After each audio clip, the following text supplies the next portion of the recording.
রাজনীতিতে পদ পদবি পাওয়া একটা মুখ্য বিষয়। আপনারা অনেকেই আমি কোনো পদই দিতে পারি নাই, তারপরেও আপনারা আমাকে ভালোবেসে, বাংলাদেশ জাতীয়তাবাদী দলকে ভালোবেসে আমার সাথে কাজ করছেন। সেই জন্য আপনাদের কাছে আমি সবসময় কৃতজ্ঞ। আপনাদের ঋণ আমি পরিশোধ করতে পারবো না। আগামী ফেব্রুয়ারি মাসে ত্রয়োদশ নির্বাচন অনুষ্ঠিত হতে যাবে। বাংলাদেশ জাতীয়তাবাদী দলের আমি একজন প্রার্থী হিসেবে কাজ করছি। আমি আমার ধরনে, আমার মতো করে আমি এই এলাকার মানুষের জন্য কাজ করছি। এটার মূল শক্তি কিন্তু আপনারা। আপনারা যদি আমার সাথে না থাকতেন, আমাদের নেতা বলছে না তারেক রহমান সাহেব, আপনার নেতা আপনার ভিতরে যদি লুকই না থাকে তাহলে আপনি কি আর নেতাটা? মানুষ ভালো কাজ করলে কিন্তু মানুষ এটার পিছে পিছে দৌড়ায়, খারাপ কাজ করলে কিন্তু এটার পিছে দৌড়ায় না। আমি মনে মনে আমার খুব আনন্দ লাগে। আমি চক্ষু কেম করছি, আমার চক্ষু কেম দেখে অনেকে চক্ষু কেম করবার চায়। আমি 2-1টা কালভার্ট করছি, 4-5টা করছি মনে হয় বড় বড় কালভার্ট, 100 ফুট 200 ফুটের উপরে। ওহন মাইসেও কালভার্ট করে।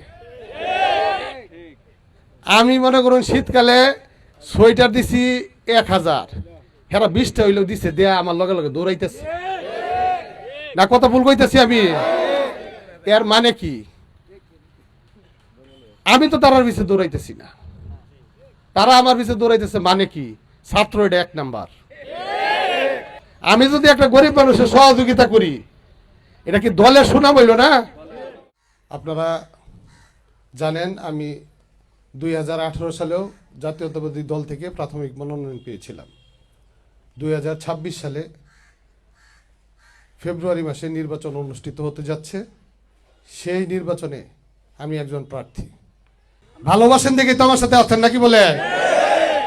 আমার নেতারা কিন্তু এই উপরে আয়াত হইছি, আমি কিন্তু আপনার কাতারও আয়া পড়ছি, আমি কিন্তু আপনারা লগে আয়া পড়ছি। আপনারা সকলেই যদি আমার সাথে সহযোগিতা না করেন, আমি কিন্তু সামনের যে আমাদের 3 মাসের যে আমাদের একটা মূল সময়, সেই সময়টা কিন্তু আমি পার করতে পারবো না। আপনার যতটুক এলাকা, আপনার এলাকাত লিফলেটটা বিলি করবেন, মানুষের কাছে যাইবেন, মানুষকে বলবেন, দলের পক্ষে কথা বলবেন। ধানের শীষে ভোট চাইয়া দিছি, কিন্তু এটার মধ্যে চক্ষু কেম না, শুধু দেখেন সবাই, ধানের শীষে ভোট চাইছি। ধানের শীষের পক্ষে যায় কথাটা বলবেন। আপনারা যদি ঠিকঠাক মতনে কাজ করুন, আর যারা নামাজ পড়ুন, যারা নাও পড়ুন, আমার লাগে যদি ঠিকঠাক মতনে দোয়া করুন, ইনশাল্লাহ ধানের শীষ আইনাতে মামনে করে। আল্লাহর রহমতে আমরা যেভাবে কাজ করতেছি, তারেক রহমানের নির্দেশনা অনুযায়ী কাজ করতেছি। তারেক রহমানের নির্দেশের বাইরে আমরা কোনো ধরনের কাজ করতেছি না। বিএনপির কোনো বদনাম হোক, বিএনপির সুনাম ক্ষুণ্ণ হোক, এই ধরনের কোনো কাজ আমি করতেছি না। আমার সাথে যারা রাজনীতি করে তাদেরকে বারবার বলতেছি, রাজনীতিটা তোমরা ব্যবসায় পরিণত করো না। ব্যবসার পাশাপাশি রাজনীতি করো, চাকরির পাশাপাশি রাজনীতি করো, মাস্টারির পাশাপাশি রাজনীতি করো, উকালতির পাশাপাশি রাজনীতি করো। রাজনীতি থেকে যে সময় তুমি টাকা কামাইতে চিন্তা করবা, তখন তোমার নিয়ত বরকত সব খারাপ হয়ে যাবে।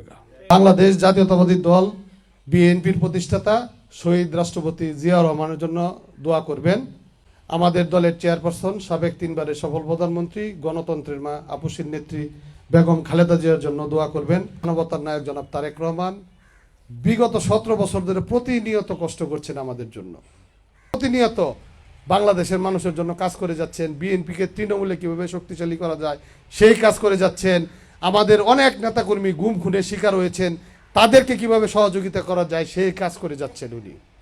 পাশাপাশি এই 24 আগস্টের আন্দোলনে আমাদের হাজার হাজার মানুষ আহত নিহত হয়েছেন। একমাত্র তারেক রহমান ছাড়া কোনো নেতাই কিন্তু এইসব পরিবারের খোঁজখবর নেয় না। উনি প্রতিটা ইউনিয়নের, প্রতিটা গ্রামে গঞ্জে যারা আহত নিহত হয়েছেন সকল পরিবারের পাশে দাঁড়াচ্ছেন, সকল পরিবারকে সহযোগিতা করছেন। উনার নেতৃত্বেই আগামী দিনের যে নির্বাচন, সেই নির্বাচনে বাংলাদেশ জাতীয়তাবাদী দল অংশগ্রহণ করবে। আশা করি বাংলাদেশে তৃণমূলে বিএনপির যে জনপ্রিয়তা, আমাদের নেতা জনাব তারেক রহমান আগামী দিনের প্রধানমন্ত্রী হবে ইনশাল্লাহ।